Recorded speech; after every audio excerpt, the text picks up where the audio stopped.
like major types of things that Andy Fastow did in Enron. These guys did little incremental things. All right. Anyone else on any other rationalization that you noticed?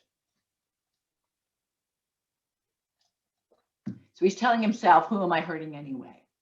The investors will be sophisticated enough to know a fraud. Also, it made it harder for the auditors to detect the wrongdoing by doing it in small incremental amounts. Once again, I mean, the amount of time it must have taken to lie to the public and the banks, right? Okay. Another thing is everything that he got for it, right? His beach house, his condo, his private plane, his fancy cars. This was a nice lifestyle. And when you're caught up in it, I guess you think it's going to go on forever. But it doesn't necessarily go on forever. All right, so what else? On the section hiding a shortfall, meaning you're not meeting Wall Street expectations, to appear profitable. Okay, over the next 10 years, HealthSouth grew into a company with 22,000 employees, providing rehabilitation, surgery, and therapy outpatient services. I've had all of the above, but I wasn't in Alabama, so I didn't go to HealthSouth. Okay. He continued to reassure himself with the thought that astute investors knew what we were doing and saw it as financial gamesmanship. Okay, so now they were going to be short of meeting Wall Street's expectations. Remember, I told you about the fellow, and it was Screwsheet, that said, how much does Wall Street expect us to make? And for that quarter, they were short 50 million. Now, in the actual deposition, he said something like, plug it, right? But in this text that you have, the two men were sure that this was a one-time event and the company would return to meeting analyst targets the following quarter.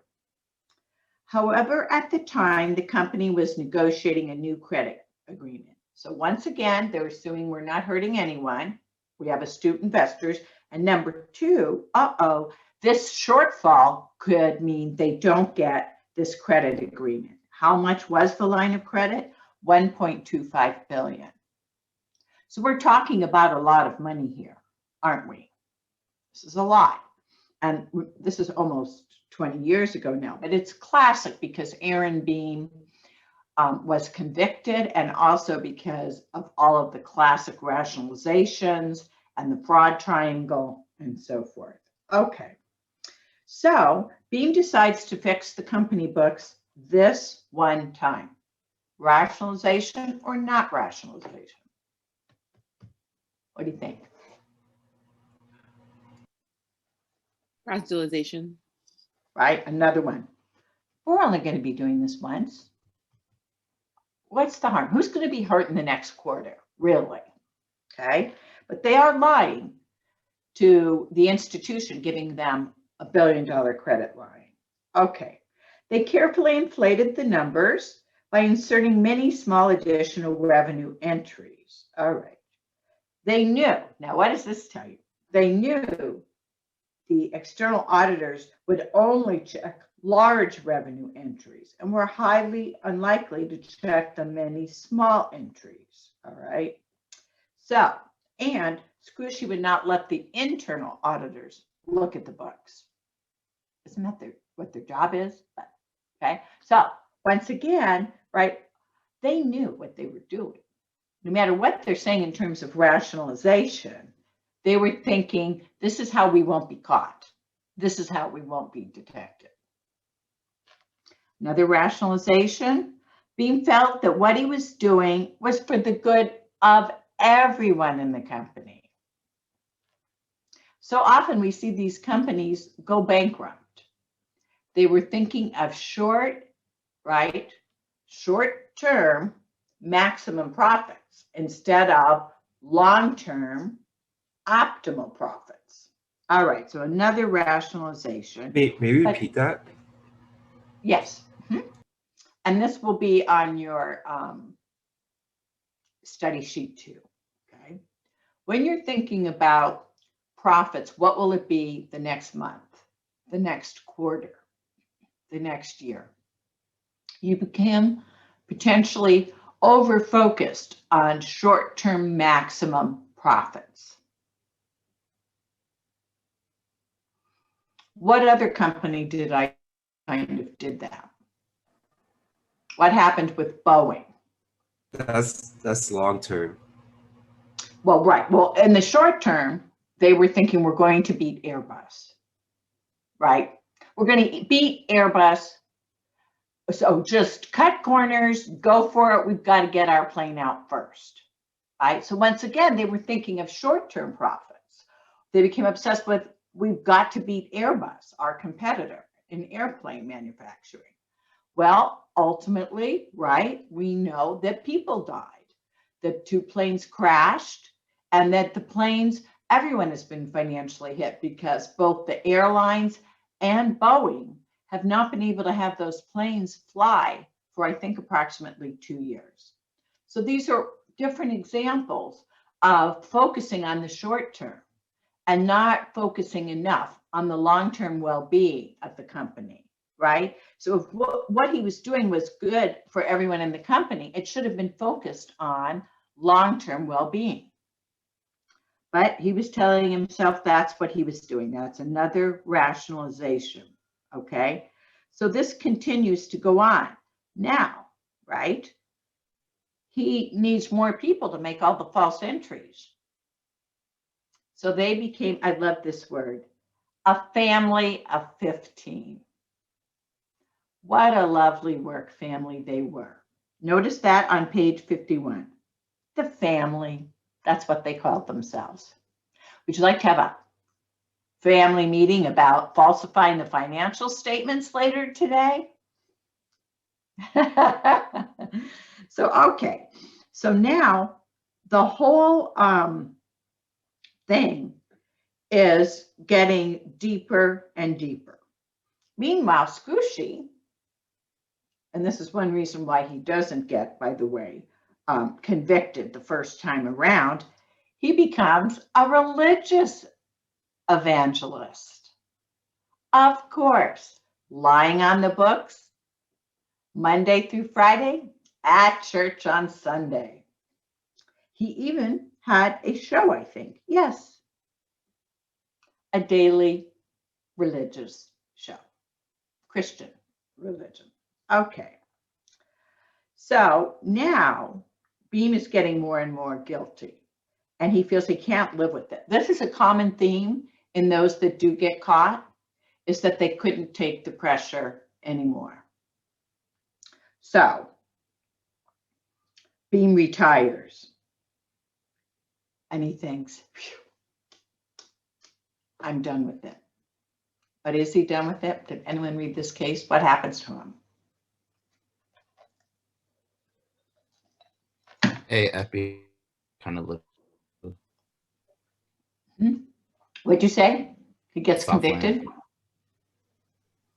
He ultimately gets convicted, not for a while, though. Not for a while. He has a new job. He's just fully retired. Well, but somebody has to replace him, the new CFO, who is going to find out, these books are so false. Do you know how much earnings have been overstated? It says in your case, 2.7 billion. 2.7 billion. That doesn't mean they did take home big salaries and so forth, but they weren't stealing the money of the company. They were falsifying the financial statements so that they were not truthful and accurate. Okay, so a lot of them, Aaron Beam and the other members of the family, were not so lucky. Aaron Beam and 15 other employees who had helped carry out the fraud were fined, jailed, or placed on probation. Now, Scrushy gets off because everyone in the community, and guess where the jurors come from? The community. Everyone in the community thinks of him as what? Not a cheater on financial statements. What do they think he is? So Christian, so religious. He had a wonderful reputation. There was even a university that named a whole building or something after him. So later on, they do, meaning the SEC and the FBI, they do go after him again, and that time he's convicted, and that's for bribery. Okay. What do we typically see in a corporate culture? If there's one area of wrongdoing, what do we see? There's multiple other areas of wrongdoing. Right? There's something wrong with that corporate culture. And it allows, so, and at this point, because he got off probably for the financial fraud, he's thinking he can't be touched. For trying to bribe the governor of the state of Alabama, where his company was located, he does get sentenced to 7 years in prison. We'll discuss bribery more in the second half of the class. And I will tell you, we're going to do a whole section on bribery. But typically it's a corporate officer bribing a government official. And in this case, the government official was the governor of Alabama. The government official was the governor of Alabama. Okay. Now, also, so that's the criminal side of this financial wrongdoing. But let's look at the civil wrongdoing, the non-criminal wrongdoing, okay? In 2009, while serving his jail sentence, Scrushy lost $2.8 billion lawsuit brought against him by the company's shareholders. All right, why could the shareholders sue him? What were they suing him for? Because they were misled by its statements. That's right. Is that you, Eduardo? Yes. Okay. That's right. That they were misled and that they were harmed, right? Because what do you think happened when all this came out in the news? What do you think happened to the stock price of Health South? It went down. Went down, right? And so people that owned shares that they thought were worth a lot, this was such a thriving company, suddenly find out they're worth nothing. I have a question. The reason why it's a civil issue is because it's a loss of profits, or? Yes, the civil issue is suing for money. Suing for money? Okay. Suing for money.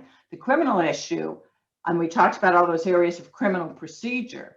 The criminal issue is breaking the criminal law against preparing financial statements that are truthful and accurate. So they're both sides in this kind of a fraud. Okay.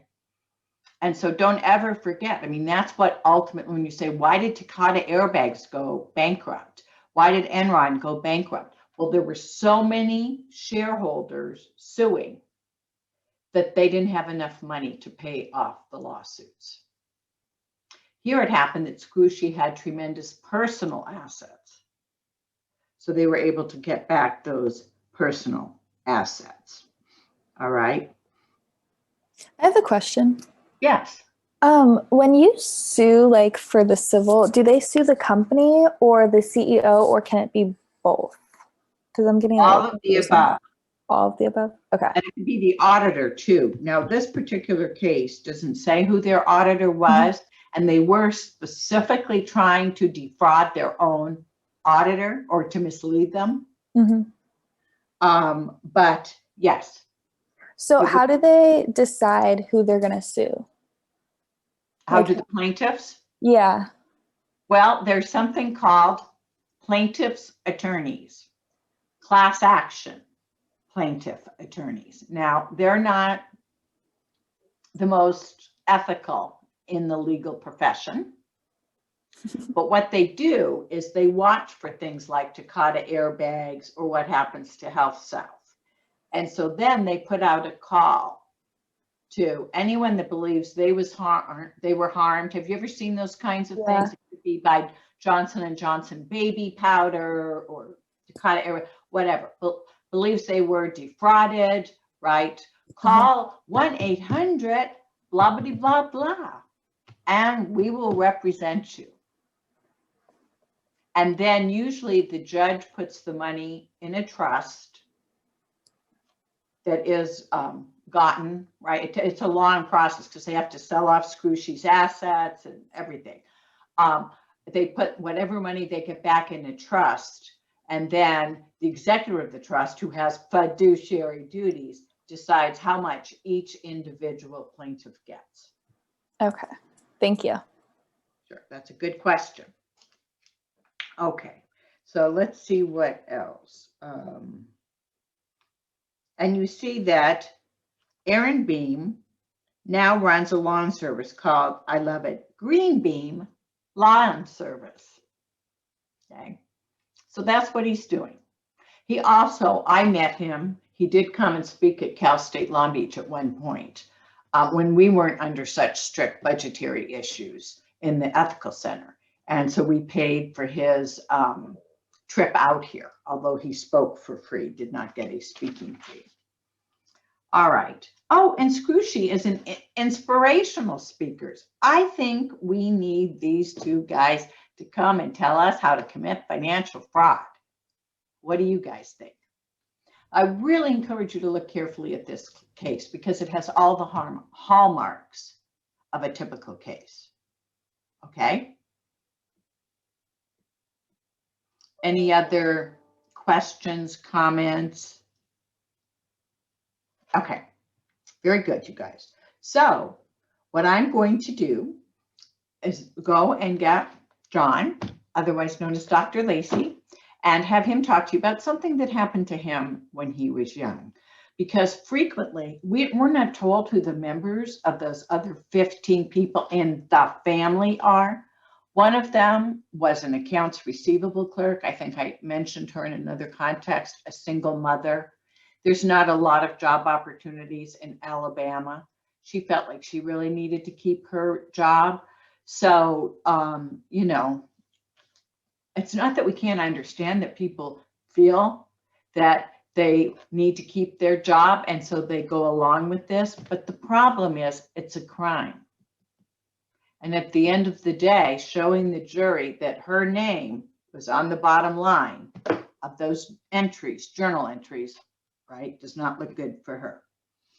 Okay, so hang on one second.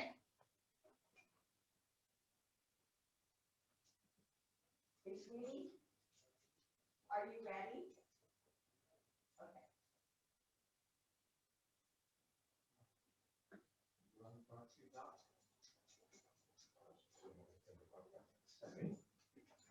Okay, so Dr. Lacey is going to tell you his early experience in accounting.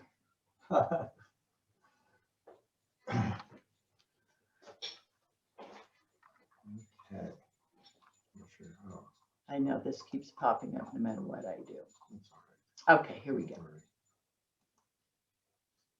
Okay, students. Hi there. When I was a young boy, no, not actually, that's fairly true. So, hi folks. So I'm a local guy, and I was going to El Camino and working 2 hours at this grocery store. And my grades were awful as a consequence. So I took a job working in a manufacturing company. 30 hours a week running a machine. And after about 3 months, I got really tired of running a machine. So I figured out who the company president was.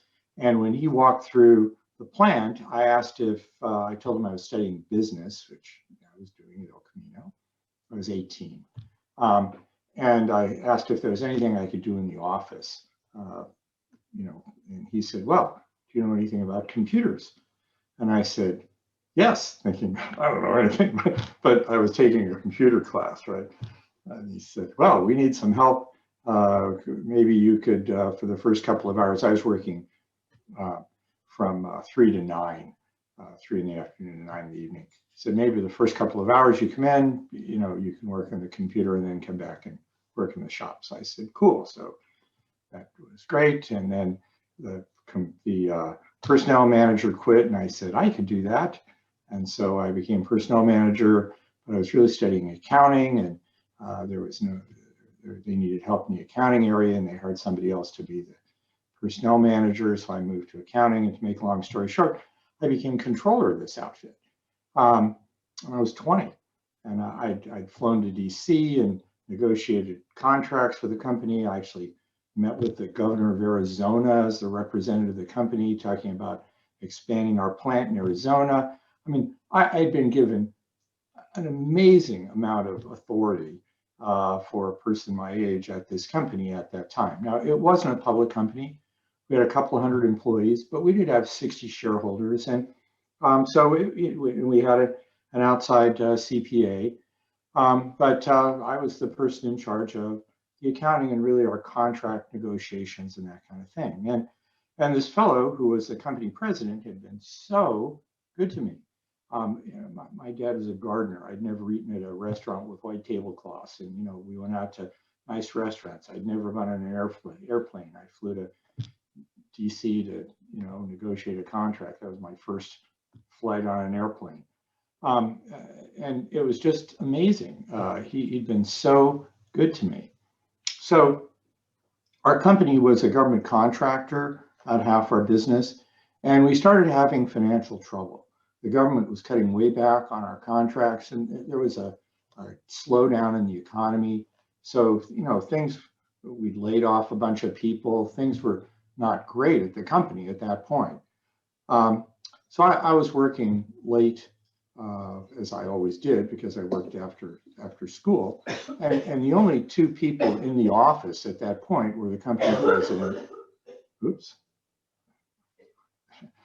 I hope Kathleen's okay there. So the only two people in the office at this point in the evening were the company president and me. And so we had at that time intercoms. And so he, you know, buzzed me out of my intercom and said, please come into my office. So as I mentioned, we were a government contractor, but we also sold to private companies as well. We sold tools. So I went to his office, and he said, I need you to make up a couple of invoices. So invoices are what we would normally send to a customer to have them pay a bill for something we had done. And I said, okay, fine. And he had written down on a piece of paper these two amounts to two of our biggest customers. And I was in charge of the contract administration and such. I didn't know, I pretty much knew what was going on at our plant. And I said, you know, I don't remember that we've shipped this merchandise. And he said, well, we haven't shipped it, but we will. And then I said, you know, I don't remember even getting an order for this merchandise that I'm aware of. It's okay. Okay. Yeah, I know. Don't die on me here.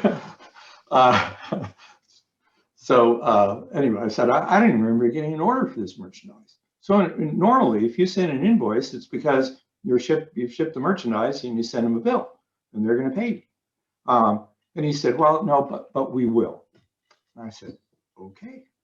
So I went back to my office, and I actually typed up the invoices myself, which normally we would type them up and mail them at this time. And I brought them back to him, and I said, okay, well, here are the invoices. And I said, what should I do with them? And he said, enter them in the accounting records and put them in the safe. I thought, what? So don't mail them, put them in the safe, but enter them in the accounting records. So what did that mean? That means we showed sales of this large amount to these two customers. And so what would that do to our financial statements? It would mean that we would show sales as much bigger, but there are no expenses because we didn't really do this. There was nothing. So it was going to increase our income by the amount of these sales and put them in the safe instead of mailing them. Who had the combination of the safe? He did, and I did. That was it. So why would he want to do this? Remember I said we were in financial trouble, that we weren't getting as many orders, we'd laid off people. We were going to show a loss on our financial statements. And we also had borrowed money from the bank. And he was going to have to go and renegotiate the bank loan the next week.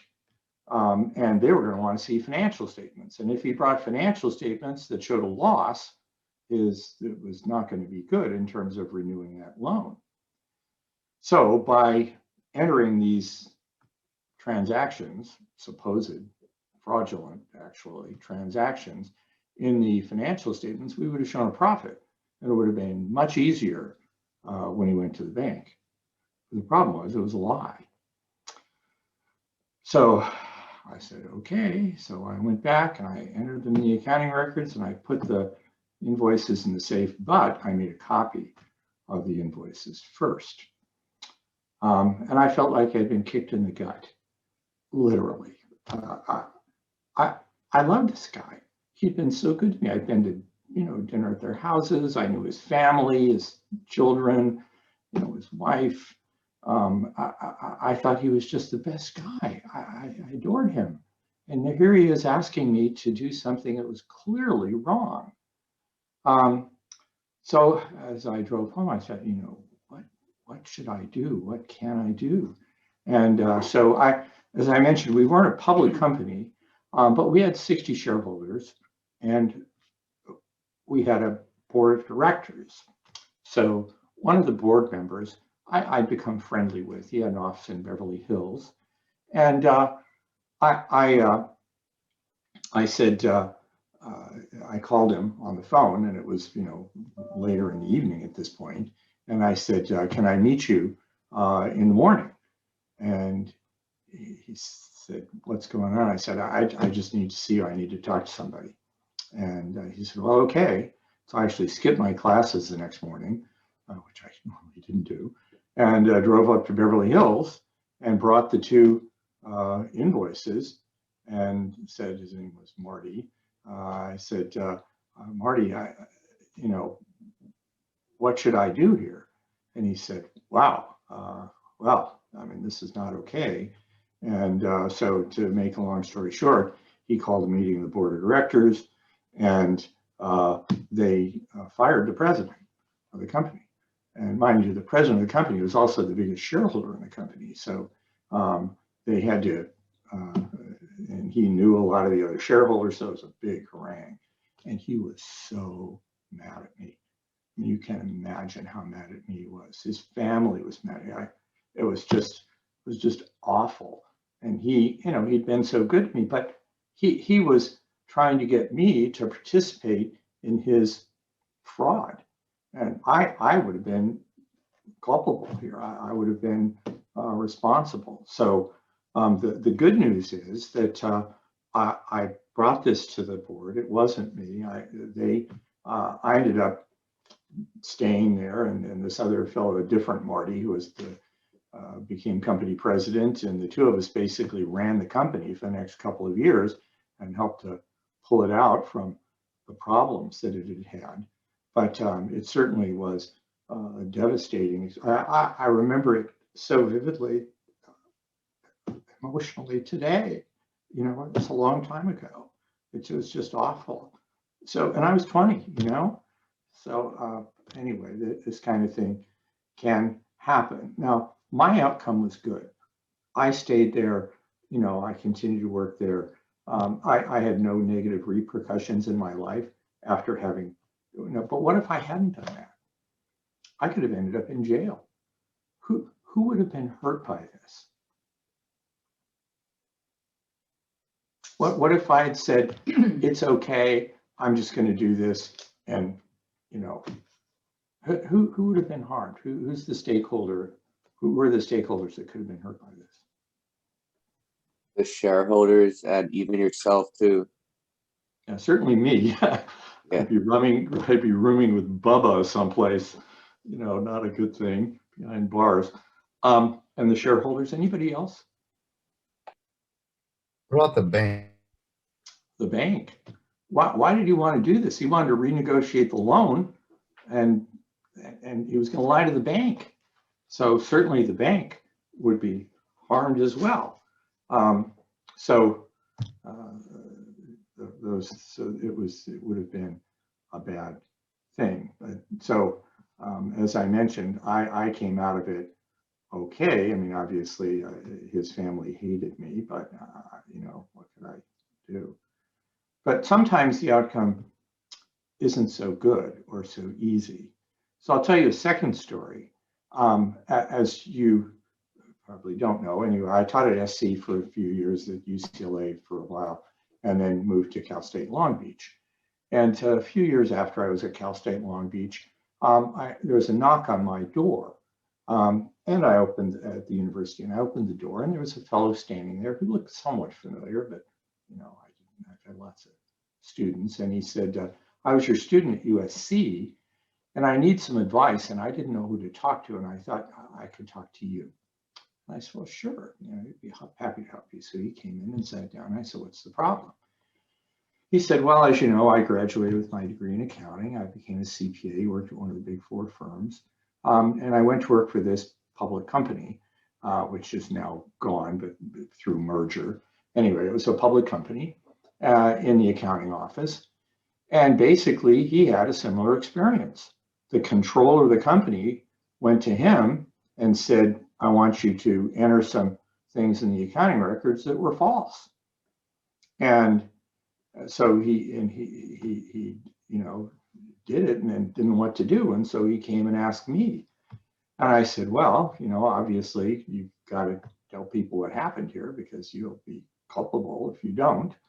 And so I suggested that he go to the audit committee of the board of directors and to the auditors. So a public company has a board of directors.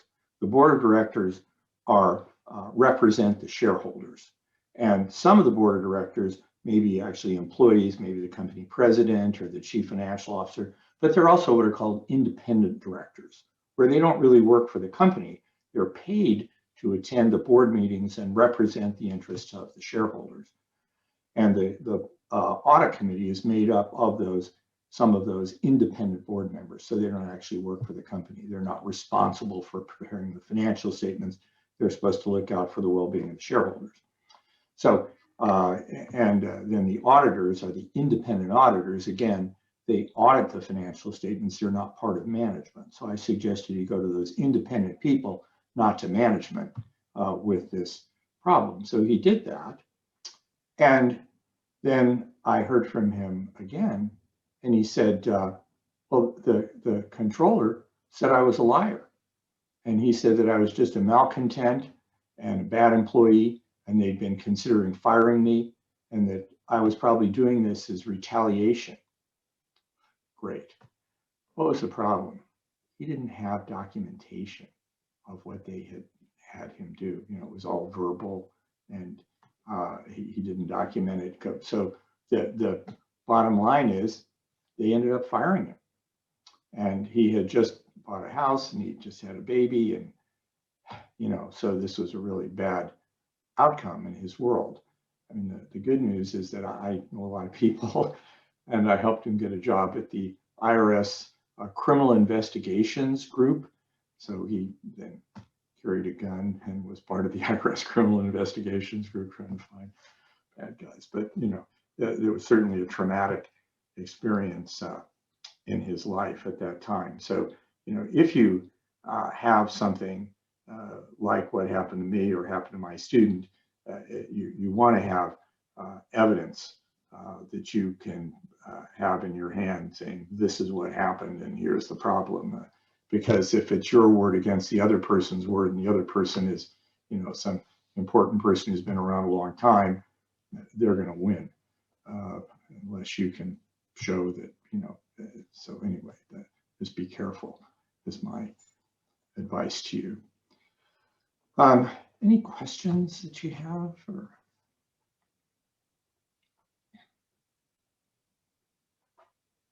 I would have really believed the person told you that you believe it. You know what I'm saying? Well, Tony, I'm having trouble hearing you, so I don't know what you're saying. That I might have a connection. Been acting. Can you hear me now? Well, you're kind of going in and out. I think it may be your internet connection. Why don't you try it one more time? He was talking earlier.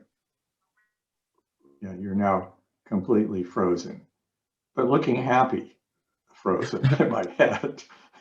I have a question. Do you think that like your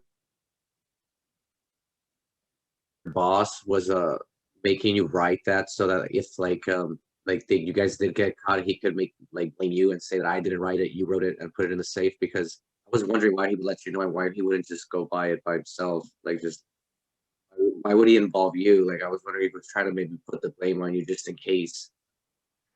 Well, he couldn't have done it himself because I was in charge of the accounting records. Oh, okay, that's I right. prepared the financial statements. So I certainly would have noticed. So you had to know. Like, there's no, yeah, okay. Yeah, but that's a really good question. Did he want to involve me? Well, yeah, I think he did also. And he could have tried to pin it on me. You know, I really had no incentive to do that. So I think it would have been hard for him to pin it on me, but certainly I would have been a participant in the fraud. And could I have said as my defense, oh, well, the company president told me to do it? Would that be a good defense? Well, no. Not at all. I would know better. I mean, what if the company president said, you know, I don't like Bob, shoot him? Is that a good defense? Nope. He told me to shoot him, you know? No. So it would be no better defense, you know, for him to tell me go and commit fraud here on behalf of the company. And, you know, well, okay, all right, no problem. So, you know, that wouldn't be a good defense. Any other questions?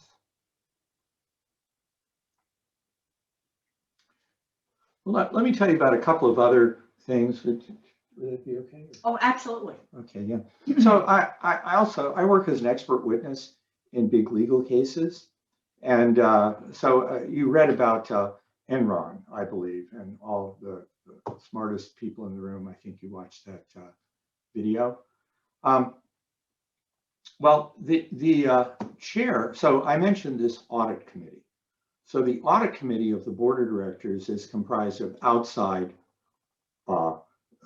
directors, people who don't work for the company as employees. They don't prepare the financial statements. They attend board meetings and oversee company management, if you will, and appoint company management. And that board of directors then has an audit committee.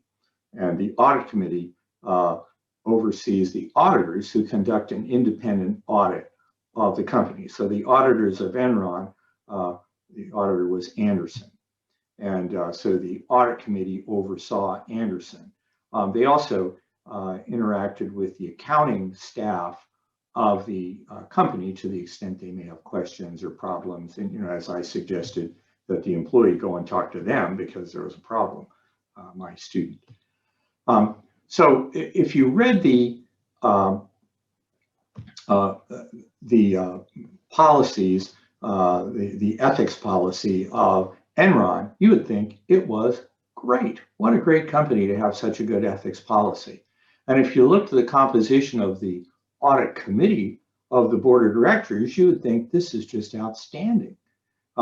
That one of the board members was the former head of the CFTC, which oversaw the trading of commodities. That part of the had to do with some of the product that Enron was selling. But the chair of the board of directors of Enron was a fellow named Robert Jadicke. Robert Jadicke was the former dean and an esteemed professor of accountancy at Stanford. I started my doctoral studies at Stanford and actually finished at UCLA, which is another whole story I won't bore you with. But I had Bob Jadicke as a professor when I was at Stanford. And but he was the chair of the audit committee. So if I was to look at the audit committee and the documents, the ethics policy and such, I would have thought, wow, this is a great company. But obviously they didn't live up to their responsibilities. As I mentioned, I was an expert in that litigation, so I saw the manipulation that went on there, and it was. I spent, I guess, 3 years of my life working on that. Part-time, obviously. I want to say something. Sure. This is your class. You can Oh, say whatever okay. you want. I'll get out of the way. All right, class. A couple of things. One of the things that esteemed professor in the audit committee did, and so if ever you sit on a board, do not do this. They voted to waive the code of ethics. If you don't implement the code of ethics, no matter, and it was beautifully framed in the Enron lobby, and Enron had that, sideways E to stand for Enron and everything, the most perfect code of ethics, if it's not implemented, right, does not make an ethical company. And there should be no reason to waive the code of ethics. And that looked bad for that Stanford professor and everybody else that was on the board of directors. And by waive, of course, I mean the WAIVE waive. Well, and just another thought about the Enron circumstance. So one of my roles in my life, I voted on the accounting standards that we follow in the United States. Very proud to have been one of those folks. And one of the people who was made presentations to our committee was a partner at Anderson. And he was a very smart guy. And he actually objected to the accounting for some of the transactions at Enron while he was at Anderson. And so the audit partner and the people who work on the audit interface with the management of the company being audited. So he had conversations with the people at Enron and objected to the accounting that was being done for some of those transactions and voiced that objection to the auditors. So the bottom line was the auditors, if they had agreed with him, would have either made the company change the accounting or said, we can't give you an audit opinion that says these financial statements present fairly. So what was the response? Management of Enron went to Anderson management, the auditors, managing partners and such, and said, get this guy off our audit. We don't like him. We think he's a troublemaker and problematic. And so Anderson, to their detriment, took him off the audit. And if they had listened to him, things would have been different, but they didn't listen to him. Just another example of, why would they not listen to him? Enron was a really important client to the auditing firm. They made a lot of money from the audit and also from other work they did for Enron. Consulting work, tax work. Mm-hmm. And so, and particularly at that time, Anderson had a more, their structure allowed the individual offices to have more authority than some other firms. And particularly the Houston office, this was like by far the biggest client of the Houston office. And so again, they didn't want to lose this client. And so there can be problems on that dimension too. So class, what do all these situations tell you? Remember my red flag? Nicholas, do you remember? I don't necessarily remember your red flag, but I was kind of thinking they're all examples of people that were trying to get short-term max profits as opposed to long-term. Yep, you're right. Absolutely, they were, right? And everything, including the situation involving my husband as a young college student, were lying or cheating, right? So when students ask me, like, how will I know? How will I know? They may not be a sophisticated individual in regard to preparation of financial statements. But yet, if it is lying or cheating in any way, that is your red flag that this was probably unethical conduct and may also be illegal, not only civilly, but criminally. So, and it's unfortunate that frequently it's young employees. I think I told you something like 80% of college graduates experience their first major ethical dilemma within the first 2 years. And so we need to prepare our students for that. Just another thought, just because somebody's older than you or has a big office doesn't mean they're right. So they don't, if you have a bad feeling or you just think this just doesn't seem right, the last thing you want to do is say, well, it's probably okay. Listen to that voice. It will help you. So, and what do? Find somebody you trust and talk to them. What did I do? I went to a guy on the board of directors who I thought was a good guy and I could trust. So I went to him. What did my student do who encountered this? He came to me because he'd had my class and he thought he could trust me and that I could give him some good advice. And I wish I'd given him better advice and said, be sure you've got documentation. So, shame on me for not being more thoughtful about that. But, at least he didn't end up in jail. So, right. For what it's worth. Right. A job is a temporary thing. Most of you will change jobs a number of times in the course of your career. But being a convicted felon is there on your record always, and means that you may not be a person of trust that could be put in a situation with fiduciary duties.